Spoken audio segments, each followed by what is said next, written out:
Et si les humains développaient des stratégies de dormance, comme les animaux, pour survivre aux rudes hivers et étés?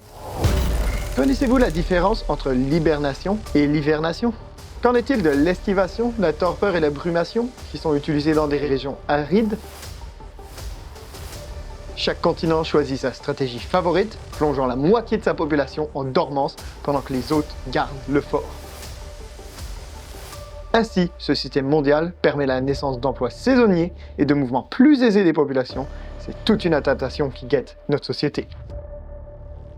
6 continents, 6 stratégies de dormance pour découvrir un avenir viable pour les humains.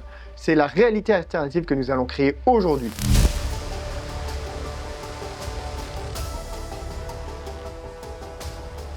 Nos congénères se sont rendus compte que les changements climatiques les mènent à une fin inéluctable.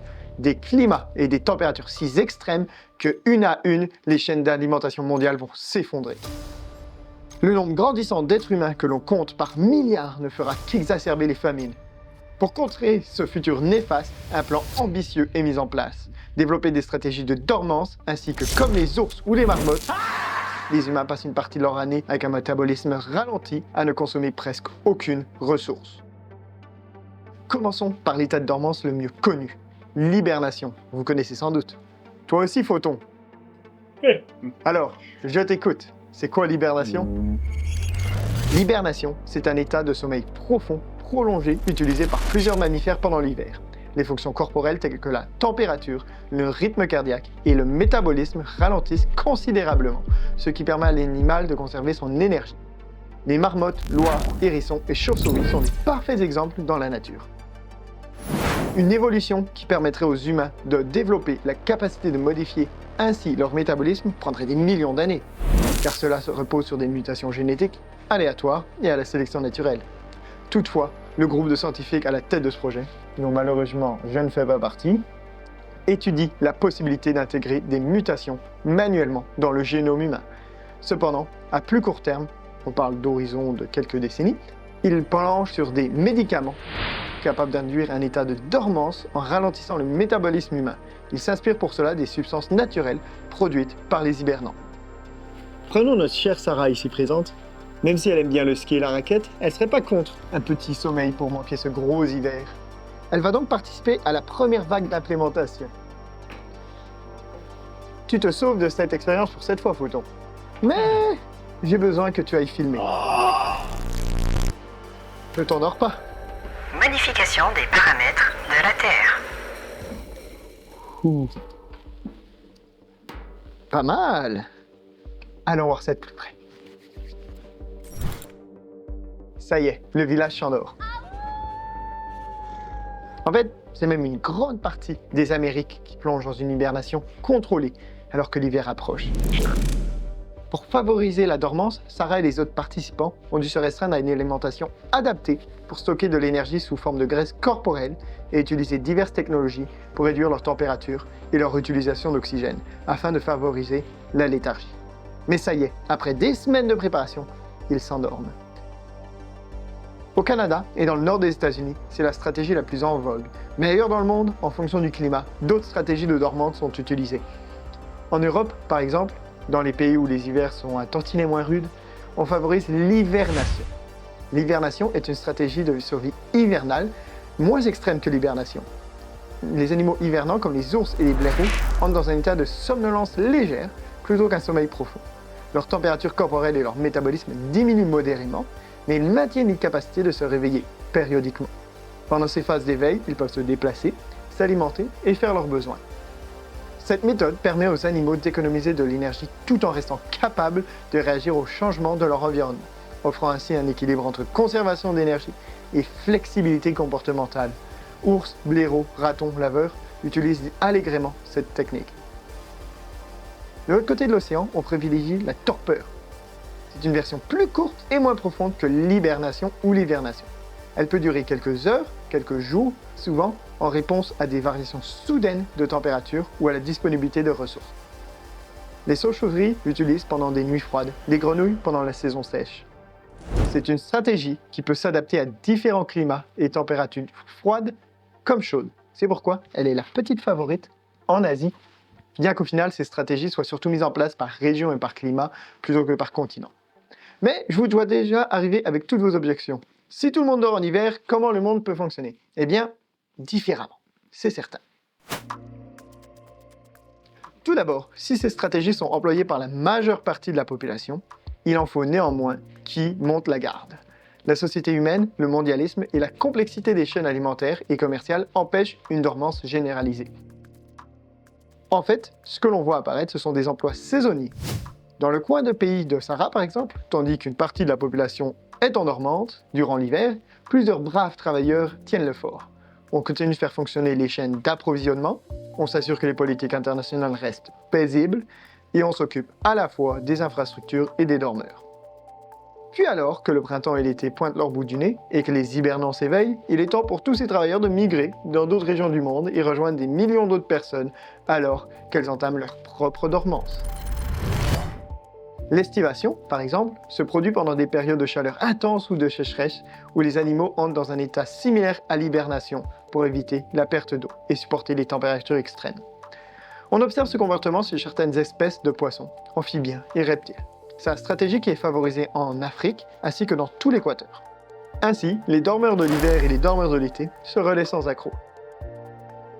Ce roulement est également favorisé par l'inversion des saisons dans les hémisphères. Tandis que c'est l'hiver au nord, c'est l'été au sud, et vice-versa. Les travailleurs qui n'hibernent pas migrent d'un pays à l'autre au fil des saisons, alors qu'un mondialisme plus ouvert encore se développe pour combler la main-d'œuvre endormie. Mais ailleurs dans le monde, on utilise d'autres stratégies encore. En Océanie, où les hivers ne sont pas particulièrement froids ni enneigés, mais où les chaleurs peuvent être intenses du jour au lendemain, on aime beaucoup la brumation.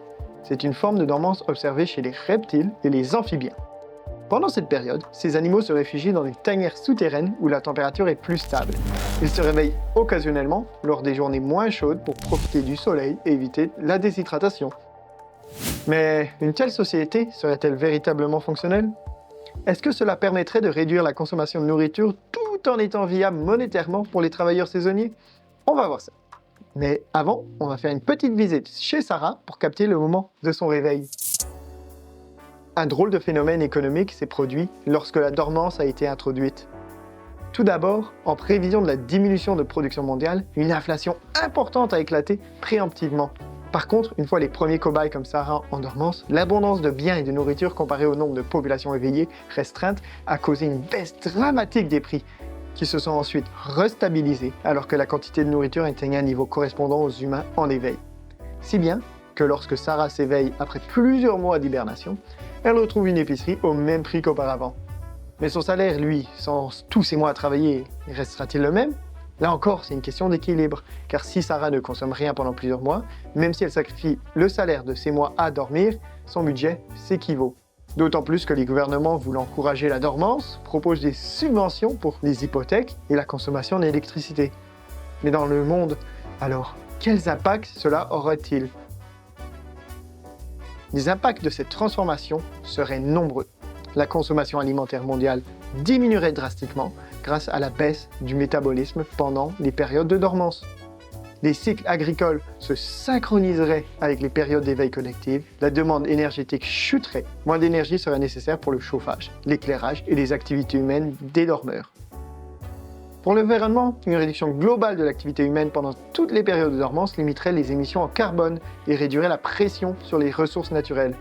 La santé pourrait même s'améliorer, la dormance offrant des avantages biologiques en réduisant le stress oxydatif et en favorisant la régénération cellulaire.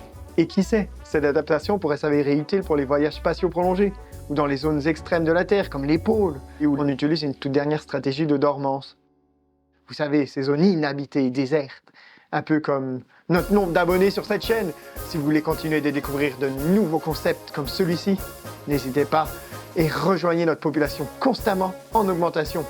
Photon vous promet même une subvention pour s'établir dans notre colonie, alors abonnez-vous.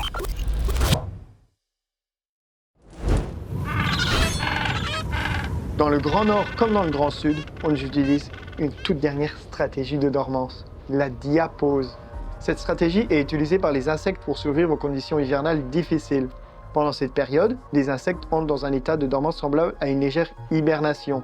Ils produisent un antigel naturel qui les aide à tolérer des températures froides. Dans les zones au climat extrême, comme les pôles, c'est donc ce qui est mis en place grâce à un antigel artificiel qu'on utilise sur les malheureux qui doivent résider dans ces zones. Sarah, elle, décide d'accepter un poste saisonnier dans le nord du pays. En effet, une nouvelle économie permettant de résorber une partie des inégalités de richesse a vu le jour. Les travailleurs qui souhaitent prendre des emplois ou tomber en dormance dans des zones extrêmes sont bien mieux rémunérés. Et certains choisissent même de garder le fort sans tomber en dormance afin de remplir les postes dont nul ne veut, tout en accumulant un bon pactole au passage. Sarah ne compte pas se séparer de sa belle maison, mais pendant son absence, elle sera louée à des travailleurs itinérants en dormance. Mais pourquoi se rendre à de tels extrêmes? Ne serait-il pas plus simple de rapatrier les populations dans les zones où le climat est plus clément, plutôt que de devoir avoir recours à ces stratégies complexes? Eh bien, il ne faut pas oublier l'un des éléments déclencheurs de cette stratégie, la surpopulation. Même si la dormance ne réglerait pas à court terme les crises de logement qui secouent plusieurs pays, elle pourrait affecter notre reproduction. Tout d'abord, notre activité reproductrice serait couplée de moitié, tout comme nos partenaires potentiels. Mais de plus, il faudrait se développer des moyens de freiner la gestation. Et oui, si une femme enceinte entre en dormance, il faut prévoir des façons de maintenir l'embryon en dormance sans nuire à sa santé et sa survie. Chez certaines espèces comme les marsupiaux, les ours ou les rongeurs, une diapause embryonnaire peut être observée afin de suspendre le développement de l'embryon. Il nous faudrait développer des moyens artificiels d'imiter de telles capacités. En outre, les dormances et les médicaments utilisés pourraient impacter la fertilité, car le ralentissement de notre métabolisme pourrait inhiber la sécrétion de GnRH, une hormone clé pour l'ovulation et la spermatogénèse. Bref, plusieurs facteurs permettraient d'entraîner un ralentissement de la croissance démographique mondiale. Les humains développeraient peut-être même des adaptations génétiques ou épigénétiques pour optimiser la reproduction dans ce nouveau contexte. Ainsi, à long terme, une nouvelle stabilité pourrait être trouvée, en espérant que cette stabilité n'engendre pas une nouvelle surpopulation. Ce qui est sûr, c'est qu'il faudra maintenir des rythmes de dormance même une fois la croissance démographique ralentie, car les annuler relancerait immédiatement la surpopulation.